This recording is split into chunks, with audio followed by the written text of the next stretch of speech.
Hello students, welcome back to the YouTube digital classroom of Lal Bagh girls intermediate college. मैं Mrs N Singh, class 10 आप पढ़ रहे हैं nationalism in India. इस video में हम पढ़ेंगे the sense of collective belonging यानी सामूहिक अपनेपन का भाव। ये इस चैप्टर का लास्ट थ्योरी पार्ट है। इसमें हम पढ़ेंगे कि किस प्रकार से राष्ट्रवादियों ने इंडियंस के बीच में सामूहिक अपनेपन का भाव पैदा किया। सामूहिक अपनेपन की भावना आंशिक रूप से संयुक्त संघर्षों के चलते पैदा हुई थी। इसके अलावा बहुत सारी सांस्कृतिक प्रतिक्रियाएं भी थीं जिनके जरिए राष्ट्रवाद लोगों की कल्पना और दिलो दिमाग पर छा गया था। इतिहास व साहित्य, लोक कथाएं व गीत, चित्र व प्रतीक सभी ने राष्ट्रवाद को साकार करने में अपना योगदान दिया। राष्ट्रवाद की भावना तब पनपती है जब लोग ये महसूस करने लगते हैं कि वे एक ही राष्ट्र के अंग हैं। जैसा कि आप जानते हैं, राष्ट्र की पहचान सबसे ज़्यादा किसी तस्वीर में अंकित की जाती है। 20वीं सदी में राष्ट्रवाद के साथ साथ भारत की पहचान भी भारत माता की छवि के रूप में लेने लगी थी। भारत माता की पहली तस्वीर बंकिम चंद्र चट्टोपाध्याय ने बनाई थी। 1870 के दशक में उन्होंने मातृभूमि की स्तुति के रूप में वंदे मातरम गीत लिखा था। यह गीत बंगाल में स्वदेशी आंदोलन में खूब गाया गया।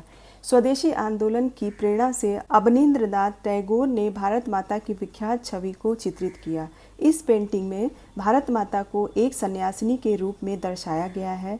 वह शांत, गंभीर, दैवी और आध्यात्मिक गुणों से युक्त दिखाई देती हैं।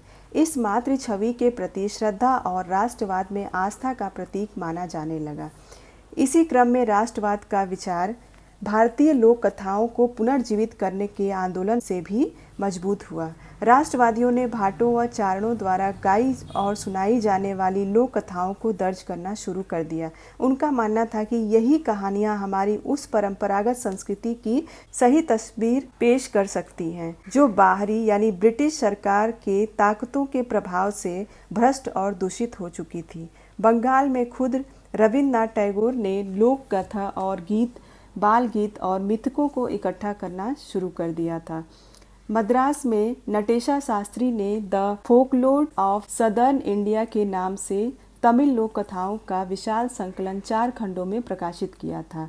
उनका मानना था कि लोक कथाएं राष्ट्रीय साहित्य होती हैं। जैसे जैसे राष्ट्रीय आंदोलन आगे बढ़ा, राष्ट्रवादी नेता लोगों को एकजुट करने और उनमें राष्ट्रवाद की भावना को भरने के लिए इस प्रकार के चिन्हों और प्रतीकों के बारे में और ज़्यादा जागरूक होते गए। बंगाल में स्वदेशी आंदोलन के दौरान एक तिरंगा झंडा जिसका रंग हरा, पीला, लाल तैयार किया गया। इसमें ब्रिटिश भारत के 8 प्रांतों का प्रतिनिधित्व करते कमल के 8 फूल और हिंदुओं व मुसलमानों का प्रतिनिधित्व करता एक अर्धचक्र दर्शाया गया था। 1921 तक गांधी जी ने भी स्वराज्य का झंडा तैयार कर लिया था। यह भी तिरंगा, इसमें सफ़ेद, हरा और लाल रंग था। इसके बीच में गांधीवादी प्रतीक चरखे को जगह दी गई थी जो स्वावलंबन का प्रतीक था। इसके बाद राष्ट्रवादियों द्वारा इतिहास की पुनर्व्याख्या राष्ट्रवाद की भावना पैदा करने का एक और साधन थी।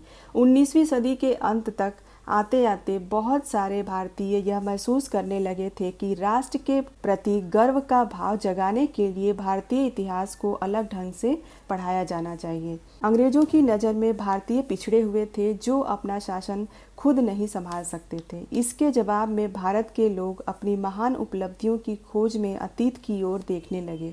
उन्होंने उस गौरवमयी प्राचीन युग के बारे में लिखना शुरू कर दिया जब कला, विज्ञान, धर्म, संस्कृति, कानून और दर्शन तथा व्यापार फल फूल रहे थे। उनका कहना था कि इस महान युग के बाद पतन का समय आया और भारत को गुलाम बना लिया गया। इस प्रकार से हम कह सकते हैं कि राष्ट्रवादियों द्वारा भारत की महानता व उपलब्धियों पर गर्व करने और ब्रिटिश शासन के तहत दुर्दशा से मुक्ति के लिए संघर्ष का मार्ग अपनाने का आह्वान किया जाने लगा। इस प्रकार बच्चों, ये आपका चैप्टर यहीं पे फिनिश होता है। इसके बाद हम नेक्स्ट चैप्टर पढ़ेंगे। Thanks for watching.